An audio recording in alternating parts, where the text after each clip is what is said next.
नमस्कार, आप देख रहे हैं डेली 24 भारत में हूं आपके साथ अनीता शर्मा। और शुरुआत करते हैं देश दुनिया की बड़ी खबरों से। यूपी के लखनऊ में विधानसभा के विशेष सत्र के दौरान मुख्यमंत्री योगी आदित्यनाथ ने विपक्ष पर तीखा हमला बोला। सदन में बोलते हुए उन्होंने समाजवादी पार्टियों पर गुंडों और माफियों के सामने झुकने का आरोप लगाया और कई पुराने मामलों का उल्लेख किया। मुख्यमंत्री योगी आदित्यनाथ ने कहा कि एक गुंडे और माफिया के सामने समाजवादी पार्टी किस तरह से नतमस्तक हुई है, ये राजूपाल हत्याकांड जैसे मामलों से स्पष्ट होता है। उन्होंने ये भी कहा कि उस समय पीड़ित परिवारों को न्याय नहीं मिल सका और समाज में भय का माहौल बना रहा। सीएम ने पूजा पाल का उदाहरण देते हुए कहा कि उनकी आंखों के आंसू तक नहीं पोंछे जा सके। उन्होंने विपक्ष पर जाति के नाम पर समाज को बांटने का भी आरोप लगाया और कहा कि उनकी संवेदनाएं वास्तव में महिलाओं, पिछड़ों और अति पिछड़ों के प्रति नहीं है। मुख्यमंत्री ने स्टेट गेस्ट हाउस कांड सहित कई घटनाओं का उल्लेख करते हुए कहा कि ऐसे उदाहरण विपक्ष की कार्यशैली को उजागर करते हैं। उनके इस बयान के बाद से सदन में सियासी माहौल और भी अधिक गर्म हो गया। किस तरीके से आप लोग उन दुर्दांत माफियाओं के सामने नाक रगड़ते थे, यहां पे तो समाजवादी पार्टी की ही विधायक श्रीमती पूजा पाल उसका सबसे बड़ा उदाहरण है। एक गुंडा और एक माफिया के सामने समाजवादी पार्टी किस प्रकार से नतमस्तक होती थी जब स्वर्गीय राजूपाल की हत्या होती है। आप लोग उस पूजा पाल की आंखों के आंसुओं को भी नहीं पहुंच पाए थे। आप लोगों की कोई सहानुभूति नहीं थी। आप जाति के नाम पे समाज को बांटते हैं, लेकिन आपकी सहानुभूति वास्तव में महिलाओं के प्रति नहीं है, पिछड़ों के प्रति नहीं है, दलितों के प्रति नहीं है। स्टेट गेस्ट हाउस कांड और पूजा पाल का प्रकरण और इस प्रकार के अनेक उदाहरण ऐसे हैं जो आप सबके सामने आपके नेताओं के बयान। जम्मू कश्मीर के मुख्यमंत्री उमर अब्दुल्ला ने जम्मू से श्रीनगर के बीच पहली वंदे भारत ट्रेन को हरी झंडी दिखाकर उसे रवाना किया और इस ऐतिहासिक अवसर पर उन्होंने केंद्र सरकार और केंद्रीय रेल मंत्री अश्विनी वैष्णव का आभार व्यक्त किया। मुख्यमंत्री ने कहा कि ये राज्य के लिए एक महत्वपूर्ण उपलब्धि है क्योंकि पहली बार जम्मू की रेल मार्ग के माध्यम से सीधे कश्मीर से इसे जोड़ा गया है। उन्होंने इसे क्षेत्रीय कनेक्टिविटी और विकास की दिशा में एक बड़ा कदम बताया है। उमर अब्दुल्ला ने जानकारी दी है कि शुरुआत में ये ट्रेन 8 बोगियों के साथ शुरू की गई थी, जिसे बढ़ाकर अब 20 बोगियां वाली ट्रेनों में परिवर्तित किया गया है और इससे अधिक यात्रियों को सुविधा मिलेगी और यात्रा क्षमता में उल्लेखनीय वृद्धि होगी। उन्होंने कहा कि इस परियोजना से न केवल यात्री हैं उन्हें आसानी होगी, बल्कि जम्मू कश्मीर में पर्यटन और आर्थिक गतिविधियों को भी बढ़ावा मिलेगा। साथ ही लोगों को तेज सुरक्षा और आधुनिक रेल सेवा का लाभ मिलेगा। कार्यक्रम के दौरान उत्साह का माहौल देखने को मिला और इसे क्षेत्र के विकास में एक ऐतिहासिक कदम माना जा रहा है। मैं आज इस मौके पे जनाब अश्विनी वैष्णव साहब को और इनके जरिए मरकजी हुकूमत को जम्मू कश्मीर के लोगों की तरफ से मुबारकबाद और शुक्रिया पेश करता हूं कि आज वाकई जम्मू को हमने कश्मीर के साथ रेल से जोड़ा है। लगभग 10 महीने पहले माननीय वजीर आजम साहब कटरा आए। कटरा से रेल का उद्घाटन हुआ। उस मौके पे 2 अहम पुल, अंजी खट ब्रिज और चिनाब रेलवे ब्रिज जो है, उन दोनों का उद्घाटन हुआ। और हम जैसे लोग, हमें लग रहा था कि अब ये रेल ऐसा होगा कि मौके पे हम स्टेशन पे पहुंचेंगे, रेल की टिकट खरीदेंगे और रेल पे चढ़ेंगे। हमें इस बात की उम्मीद नहीं थी कि ये रेल इतना मशहूर होगा, इतना पॉपुलर होगा कि हमें सिफारिश करनी पड़ेगी इस रेल के जरिए एक सीट हासिल करने की। लेकिन ये इस रेल की और इस टेक्नोलॉजी की कामयाबी है जिसकी बदौलत आज शुक्र है कि 8 बोगी वाला रेल जो है उसको अब 20 बोगी वाले रेल में तब्दील किया गया है। जहां 500 लोग इस रेल से सवार होते थे, आज एक ट्रेन के जरिए 1400 लोग जो है इस रेल के जरिए श्रीनगर तक पहुंच पाएंगे, जो हमारे लिए बहुत बड़ी बात है। रक्षा मंत्री राजनाथ सिंह ने ऑपरेशन सिंदूर को लेकर बड़ा बयान देते हुए स्पष्ट किया कि ये ऑपरेशन किसी मजबूरी में नहीं बल्कि पूरी रणनीति और अपनी शर्तों पर रोका गया था। उन्होंने कहा कि भारत की सैन्य क्षमता किसी भी तरह से कम नहीं हुई थी, बल्कि जरूरत पड़ने पर देश लंबी लड़ाई के लिए पूरी तरह से तैयार था। राजनाथ सिंह ने कहा कि भारत की सर्ज क्षमता यानी कि अचानक सैन्य क्षमता जो है वो बढ़ाने की क्षमता पहले से ही अधिक मजबूत हो चुकी है। उन्होंने इसे देश की नई रणनीतिक ताकत का प्रतीक बताया है और कहा कि थल, जल और वायुसेना के बीच बेहतर तालमेल ने ऑपरेशन को सफल बनाया। उन्होंने प्रधानमंत्री नरेंद्र मोदी के नेतृत्व में सरकार की आतंकवाद के खिलाफ जीरो टॉलरेंस नीति को दोहराते हुए कहा कि सर्जिकल स्ट्राइक, एयर स्ट्राइक और ऑपरेशन सिंदूर इसी नीति का बड़ा हिस्सा है। रक्षा मंत्री ने बताया कि इस ऑपरेशन में ब्रह्मोस्त्र मिसाइल और आर्टिफिशियल इंटेलिजेंस आधारित निगरानी तकनीक का उपयोग किया गया, जिससे सटीकता और मारक क्षमता और भी ज्यादा बढ़ गई। उन्होंने कहा कि ऑपरेशन की तैयारी लंबे समय से चल रही थी और इसे 72 घंटे में सफलतापूर्वक पूरा किया गया। उन्होंने ये भी बताया कि भारत का रक्षा निर्यात तेजी से बढ़ रहा है और वैश्विक स्तर पर भारतीय रक्षा उत्पादकों की मांग में उल्लेखनीय वृद्धि हुई है। खबरों में आगे बढ़ते हैं और पश्चिम बंगाल से जुड़ी हुई बड़ी जानकारी निकलकर सामने आ रही है कि भवानीपुर सीट पर ममता बनाम शुभेंदु अधिकारी। बड़ी जानकारी, पश्चिम बंगाल में एग्जिट पोल से लगातार हलचल देखने को मिल रही है। बीजेपी ने 2/3 बहुमत का दावा किया है, तो वहीं टीएमसी और बीजेपी में सियासी जंग जो है वो तेज होती नजर आ रही है। बंगाल चुनाव परिणाम पर लगातार राजनीतिक सरगर्मियां तेज हो गई है। पश्चिम बंगाल विधानसभा चुनाव 2026 के एग्जिट पोल सामने आने के बाद से राज्य की राजनीति में सरगर्मियां तेज हो गई हैं। भवानीपुर सीट एक बार फिर से राजनीतिक मुकाबले का केंद्र बन गया है, जहां पर मुख्यमंत्री ममता बनर्जी और विपक्ष के नेता शुभेंदु अधिकारी के बीच सीधी टक्कर देखी जा रही है। दक्षिण कोलकाता की ये सीटें लंबे समय से टीएमसी का गढ़ मानी जाती है और इस बार भी यहाँ पर दोनों प्रमुख दलों के लिए प्रतिष्ठा की लड़ाई बन गई है। टीएमसी के लिए भवानीपुर सीट पर कब्जा बनाए रखना मुख्यमंत्री ममता बनर्जी की राजनीतिक पकड़ और प्रभाव का प्रतीक माना जा रहा है। वहीं बीजेपी के लिए यहाँ पर जीत दर्ज करना राज्य की राजनीति में एक बड़ी बढ़त को रूप में भी देखा जा रहा है। एग्जिट पोल के अनुमानों पर प्रतिक्रिया देते हुए बीजेपी नेता रामकृपाल यादव ने दावा किया है कि पार्टी को राज्य में 2/3 बहुमत मिलेगा और बंगाल में कमल खिलेगा। उन्होंने कहा कि जनता इस बार बदलाव के मूड में है और बीजेपी सरकार बनाने जा रही है। फिलहाल एग्जिट पोल के बाद दोनों दलों ने अपनी अपनी जीत का दावा तेज कर दिया है, जिससे राज्य की सियासी माहौल और भी अधिक गर्म हो गया है। नेपाल से जुड़ी हुई बड़ी जानकारी बता दें आपको कि नेपाल एयरलाइंस भारत नक्शा विवाद में घिरी हुई है। वहीं जम्मू कश्मीर को पाकिस्तान दिखाने पर बवाल हुआ है। सोशल मीडिया पर लगातार बायकॉट जो है वो ट्रेंड कर रहा है। बायकॉट नेपाल एयरलाइंस जो है वो ट्रेंड कर रहा है। वहीं एयरलाइंस ने गलती मानकर माफी भी मांगी है। विवादित पोस्ट हटाकर जांच भी शुरू की गई है। बड़ी जानकारी, नेपाल एयरलाइंस से एक सोशल मीडिया पोस्ट को लेकर बड़े विवाद में घिरती हुई नजर आ रही है, जिसमें भारत का गलत नक्शा दिखाया गया था और ऐसे में एयरलाइंस द्वारा साझा किए गए नेटवर्क मैप में जम्मू कश्मीर और लद्दाख को पाकिस्तान का हिस्सा दर्शाए जाने पर भारत में तीखी प्रतिक्रिया देखने को मिली है। ये पोस्ट जो है बुधवार को साझा किया गया था, जिसके बाद से ये तेजी से सोशल मीडिया पर वायरल हो गई।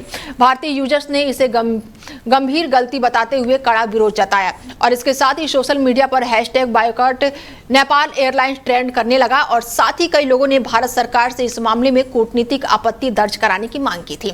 विवाद बढ़ने के बाद से नेपाल एयरलाइंस ने लगभग 24 घंटे के भीतर इस पोस्ट को हटा दिया है और माफी भी जारी की है। एयरलाइंस ने इसे तत्कालीन गलती और नक्शा बनाने में हुई त्रुटि बताया है और कहा है कि भविष्य में ऐसी गलतियों से बचने के लिए अतिरिक्त जांच शुरू कर दी गई है। और इस मामले पर भोजपुरी अभिनेता खेसारी लाल यादव की प्रतिक्रिया निकलकर सामने आई है। सोशल मीडिया पर उठते सवालों को उन्होंने गंभीर चूक बताई है। फिलहाल विवाद के बाद से स्थिति शांत करने की कोशिश की जा रही है, लेकिन यह मामला अंतर्राष्ट्रीय स्तर पर जांच का विषय बना हुआ है।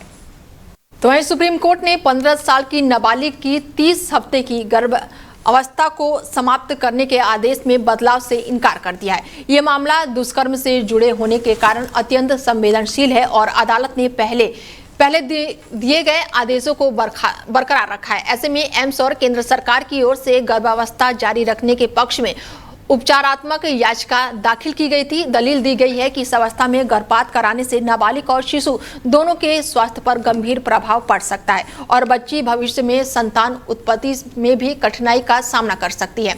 सुनवाई के दौरान एम्स के डॉक्टर और अतिरिक्त सॉलिसिटर जनरल ने कहा है कि बच्चों को गर्भ से बाहर निकालने पर गंभीर विकृतियों को संभावना है, जबकि गर्भ जारी रखने पर नवजात के जीवन जीवित रहने की पूरी संभावना है और उसे गोद लिया जा सकता है। मुख्य न्यायाधीश सूर्यकांत और जस्टिस जयमाल्या बागची की पीठ ने कहा कि यह निर्णय संवेदनशील है और परिवार की सहमति के बिना इसे बदला नहीं जा सकता है। अदालत ने यह भी कहा है कि यदि नाबालिग और उसके माता पिता सहमत नहीं है तो पहले के आदेश के अनुसार मेडिकल प्रक्रिया पूरी की जाए। अदालत ने यह भी टिप्पणी की है कि यह मामला भ्रूण बनाम नाबालिग बच्ची के बीच संतुलन का है, जिससे मानसिक और शारीरिक प्रभाव पर गंभीर विचार आवश्यक है। वहीं दिल्ली में कुख्यात गैंगस्टर काला जेठारी और अन्य आरोपियों को पटियाला हाउस कोर्ट में पेश किए जाने की तैयारी है। मामले की गंभीरता को देखते हुए कोर्ट परिसर के बाहर सुरक्षा व्यवस्था कड़ी कर दी गई है और भारी संख्या में सुरक्षा कर्मियों की तैनाती की गई है। जानकारी के अनुसार पेशी के दौरान किसी भी अप्रिय स्थिति से निपटने के लिए पुलिस और सुरक्षा एजेंसियां पूरी तरह से सतर्क है। कोर्ट परिसर में प्रवेश को लेकर भी सख्त निगरानी रखी जा रही है और आने जाने वाले लोगों की जाँच की जा रही है। काला जेठारी पर आपराधिक मामलों की लंबी लिस्ट है और वो दिल्ली एनसीआर क्षेत्र के कुख्यात गैंगस्टरों में शामिल माना जाता है। उसके खिलाफ हत्या, रंगदारी, संगठित अपराधों से जुड़े कई मामले दर्ज हैं। पुलिस अधिकारियों का कहना है कि कानून व्यवस्था बनाए रखने के लिए सभी जरूरी कदम उठाए गए हैं और अदालत परिसर में सुरक्षा व्यवस्था को पूरी तरह से नियंत्रण में रखा गया है। फिलहाल मामले की सुनवाई और पेशी पर सभी की नजरें टिकी हुई है, जबकि सुरक्षा एजेंसियां पूरी तरह से अलर्ट मोड पर है। वहीं सचिन पायलट को लेकर बीजेपी प्रदेश प्रभारी राधा मोहन दास अग्रवाल की कथित विवादित टिप्पणी के बाद से राजस्थान की राजनीति जो है अब वो गर्म हो गई है और इस बयान को लेकर कांग्रेस ने कड़ा विरोध जताते हुए बुधवार को बयाना के गांधी चौक पर जोरदार प्रदर्शन किया। प्रदर्शन के दौरान कांग्रेस कार्यकर्ताओं ने बीजेपी नेता का पुतला फूंका और जमकर नारेबाजी की। कांग्रेस नेताओं ने अग्रवाल के बयान को अमर्यादित और अशोभनीय और निंदनीय बताते हुए कहा कि इस तरह की भाषा लोकतांत्रिक मूल्यों पर राजनीतिक मर्यादाओं के खिलाफ है। उन्होंने बीजेपी नेता से अपने बयान पर सार्वजनिक माफी की मांग की है। गौरतलब है कि हाल ही में टोंक में आयोजित एक कार्यक्रम के दौरान राधा श्याम दास अग्रवाल ने सचिन पायलट को बहरूपिया बताते हुए उन पर दोहरी भूमिका निभाने का आरोप लगाया था। साथ ही उन्होंने ये भी कहा था कि पायलट का एक पैर कांग्रेस में है और दूसरा कहीं और है और उनके मूल निवासी को लेकर भी टिप्पणी की थी और इस बयान के बाद से कांग्रेस ने तीखी प्रतिक्रिया दी है और इसे राजनीतिक शिष्टाचार के खिलाफ बताया है। बयान में हुए विरोध प्रदर्शन में बड़ी संख्या में कांग्रेस कार्यकर्ता शामिल हुए और बीजेपी के खिलाफ अपना आक्रोश व्यक्त किया। धौलपुर रेलवे स्टेशन के पास बुधवार सुबह एक बड़ा रेल हादसा होते होते टल गया, जब नॉन स्टॉपेज ट्रेन संख्या 15549 के जनरल कोच के ब्रेक में अचानक से ही आग लग गई और यह घटना सुबह करीब 5:30 बजे के आसपास हुई है, जब ट्रेन छत्तीसगढ़ के दुर्ग से पंजाब के लुधियाना की ओर जा रही थी और धौलपुर स्टेशन को पार कर रही थी और स्टेशन पर तैनात पॉइंट्समैन की सतर्कता से बड़ा हादसा फिलहाल टल गया। उन्होंने कोच से धुआं और आग निकलते देखकर तुरंत ही लाल झंडी दिखाकर ट्रेन को रोकने का संकेत दिया और इसके बाद से स्टेशन मास्टर और रेलवे इंजीनियर मौके पर पहुंचे और स्थिति को नियंत्रित किया। ट्रेन को धौलपुर स्टेशन के आउटर पर ही रोक दिया गया। रेलवे कर्मचारियों ने तुरंत ही अग्निशमन उपकरणों की मदद से आग पर काबू पा लिया। शुरुआती जांच में सामने आया है कि ब्रेक जाम होने के कारण अत्यधिक घर्षण से ये आग लगी है, जिसे मौके पर ही ठीक कर दिया गया। घटना के दौरान यात्रियों में अफरा तफरी मच गई और कई यात्री ट्रेन से नीचे उतर गए। हालांकि सभी यात्री सुरक्षित रहे और किसी भी प्रकार की जनहानि नहीं हुई। मरम्मत के बाद ट्रेन को सुबह 6:30 बजे फिर से रवाना किया गया। वहीं डूंगरपुर जिले में पंडित दीनदयाल उपाध्याय राजकीय चिकित्सालय एक बार फिर से अव्यवस्थाओं को लेकर चर्चाओं में बना हुआ है। राजस्थान सरकार जहां पर निरोगी राजस्थान का नारा दे रही है, वहीं जमीनी स्तर पर स्वास्थ्य सेवाओं की स्थिति पर सवाल खड़े हो रहे हैं। बुधवार सुबह अस्पताल में सोनोग्राफी कराने पहुंचे मरीजों को भारी परेशानियों का सामना करना पड़ा। सुबह 7 बजे से लंबी कतारों में खड़े मरीज और गर्भवती महिलाएं 10 बजे तक इंतजार करती रही, लेकिन सोनोग्राफी कक्ष पर ताला लगा हुआ मिला। डॉक्टरों के ना आने और कोई भी सूचना नहीं दिए जाने पर मरीजों का धैर्य जवाब देने लगा और हंगामे की स्थिति बन गई। मरीजों का आरोप है कि यदि डॉक्टर अवकाश पर थे तो इसकी पूर्व सूचना बाहर क्यों नहीं लगाई गई, जिससे लोग अनावश्यक परेशानी से बच सकते थे। इसके साथ ही सूचना मिलने पर उपखंड अधिकारी सुबोध सिंह शरण ने मामले पर गहरी नाराजगी जताते हुए जिला कलेक्ट्रेट को CMHO की रिपोर्ट भेजी है। जांच में सामने आया कि डॉक्टर अवकाश पर थे, लेकिन मरीजों की इसकी जानकारी नहीं दी गई थी। लगातार सामने आ रहे ऐसी घटनाओं ने अस्पताल प्रशासन की कार्यप्रणाली पर गंभीर सवाल खड़े कर दिए हैं। और थोड़ी मेरे पैरों में भी समस्या है। मैं सुबह 8 बजे से खड़ा हूँ, न तो यहाँ कोई चश्मा है ना कोई नंबर है, यहाँ इतने लोग खड़े हैं ताकि कुछ महिलाएं हैं जो मतलब प्रेगनेंसी में है, जिनकी हालत खराब है। अभी मौसम का मिजाज देखते हुए सर कि कलेक्टर साहब ने भी स्कूलों का आदेश कर दिया है कि स्कूल का समय में भी वो कटौती कर दी है। तो महिला, एक गर्भवती महिला पे क्या गुजरती है और उसकी हर व्यक्ति की आर्थिक कंडीशन ऐसी नहीं होती वो प्राइवेट में करवा दे। गवर्नमेंट ये जो अस्पताल वगैरह स्कूलों वगैरह में जो गवर्नमेंट ये संचालित कर रही है उसका ये कारण है कि जो गरीब वर्ग है उसका लाभ ले सके। लेकिन हर बार मीडिया भी इस तरह के वीडियोग्राफर करके सिर्फ एक पिक्चर बन गया है, मतलब ये सिस्टम पिक्चर बन गया है। इस बार मैं ये कह रहा हूँ कि इसको पिक्चर ना समझे, इस पे एक्शन ले। रियलिटी शो अगर कहीं किसी चीज की जरूरत है, मैं खुद बेकावा की बात नहीं कर रहा हूँ, अगर जयपुर तक जाना पड़ा और आना पड़ा तो मैं आऊंगा। भरतपुर जिले में राजीव गांधी सेवा केंद्र पर रात्रि चौपाल का आयोजन किया गया और इस चौपाल का उद्देश्य जो है वो ग्रामीणों की समस्याओं को मौके पर ही सुनकर उसका तत्काल समाधान सुनिश्चित करना था। कार्यक्रम में अतिरिक्त जिला कलेक्ट्रेट घनश्याम शर्मा ने जनसुनवाई करते हुए ग्रामीणों की शिकायतों को गंभीरता से सुना और संबंधित अधिकारियों को तत्काल कार्रवाई के निर्देश दिए। जनसुनवाई के दौरान ग्रामीणों ने बिजली, पानी, सड़क और सफाई जैसी मूलभूत सुविधाओं से जुड़ी करीब 8 शिकायतें दर्ज कराई। ग्रामीणों ने क्षेत्र में लंबे समय से चली आ रही समस्याओं को एडीएम के सामने रखा और समाधान की मांग की। एसडीएम घनश्याम ने बताया है कि शिकायतों को ध्यानपूर्वक सुना है और संबंधित अधिकारियों को जल्द समाधान सुनिश्चित करने के निर्देश दिए हैं। उन्होंने कहा कि ग्रामीणों की समस्याओं का समय पर निस्तारण प्रशासन की प्राथमिकता है और इस अवसर पर एसडीएम विष्णु बंसल, तहसीलदार और साथ ही कई पदाधिकारी मौके पर मौजूद रहे। भरतपुर जिले में एक सड़क हादसे में 2 युवक गंभीर रूप से घायल हो गए और ये घटना बांसी पहाड़पुर रोड पर उस समय हुई है जब एक ट्रक ने बाइक को जोरदार टक्कर मार दी। टक्कर इतनी जोरदार थी कि बाइक सवार दोनों युवक सड़क पर गिरकर घायल हो गए। घायलों की पहचान पुष्पेंद्र और पिंटू निवासी सिरोद्र गांव के रूप में हुई है। हादसे के बाद से मौके पर अफरा तफरी मच गई और स्थानीय लोगों ने तुरंत ही दोनों घायलों को अस्पताल पहुंचाया। अस्पताल में प्राथमिक उपचार के बाद से चिकित्सकों ने दोनों की गंभीर हालत को देखते हुए जिला चिकित्सालय भरतपुर के लिए रेफर कर दिया। घटना की सूचना मिलते ही पुलिस मौके पर पहुंची है और मामले की जाँच शुरू कर दी है। शुरुआती जानकारी के अनुसार हादसा तेज रफ्तार और लापरवाही के कारण माना जा रहा है। पुलिस ट्रक चालक और वाहन की पहचान के प्रयास में जुटी हुई है और इस हादसे के बाद से क्षेत्र में सड़क सुरक्षा को लेकर एक बार फिर से चिंता जताई जा रही है। सहारनपुर के थाना नगला क्षेत्र में 17 साल के लापता किशोर का शव जो है वो संदिग्ध परिस्थितियों में मिलने से इलाके में हड़कंप मच गया है। बता दें कि नदी पुल के पास सड़क किनारे किशोर का शव पड़ा मिला। सूचना मिलते ही परिजन मौके पर पहुंचे जहां उनका रो रो कर बुरा हाल है। बताया जा रहा है कि किशोर बीते रविवार शाम से कस्बा नगला से लापता था, जिसकी तलाश परिजन लगातार कर रहे थे। घटना की खबर फैलते ही बड़ी संख्या में ग्रामीण और परिजन थाने पर इकट्ठा हो गए और मामले की निष्पक्ष जांच की मांग करने लगे। फिलहाल ये स्पष्ट नहीं हो पाया है कि किशोर की मौत हत्या के कारण हुई है या किसी सड़क दुर्घटना में। पुलिस ने शव को कब्जे में लेकर पोस्टमार्टम के लिए भेज दिया है और सभी पहलुओं से मामले की जांच शुरू कर दी है। बहराइच के मोतीपुर थाना क्षेत्र में शादी समारोह की खुशियां उस समय मातम में बदल गई जब आतिशबाजी के दौरान बड़ा हादसा हो गया। मिली जानकारी के अनुसार गांव के 23 साल के युवक शादी कार्यक्रम में शामिल होने गए थे। बारात के स्वागत के दौरान हो रही आतिशबाजी के बीच अचानक से ही एक पटाखा उनके चेहरे के पास फट गया, जिससे उनका चेहरा और सिर का हिस्सा गंभीर रूप से झुलस गया। हादसे के बाद से मौके पर अफरा तफरी मच गई। परिजनों और ग्रामीणों ने तुरंत ही घायल युवक को अस्पताल पहुंचाया, जहां पर उनकी हालत बेहद ही गंभीर देखते हुए जिला अस्पताल रेफर किया गया। फिलहाल युवक का इलाज जारी है। डॉक्टरों के अनुसार उनकी स्थिति जो है स्थिर बनी हुई है, लेकिन घाव गहरे होने के कारण पूरी तरह से ठीक होने में समय लग सकता है।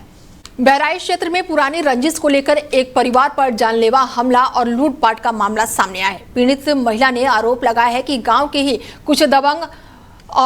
कुछ दबंगों ने ये काम किया है। बता दें कि पुलिस की मौजूदगी में उनके घर पर हमला बोला गया है। हमले के दौरान महिला के साथ मारपीट भी की गई है और उनका मोबाइल भी छीन लिया गया है। आरोप है कि दबंगों ने घर में रखा अनाज, दहेज का सामान, बकरियां और भैंसे भी जबरन ले लिया है।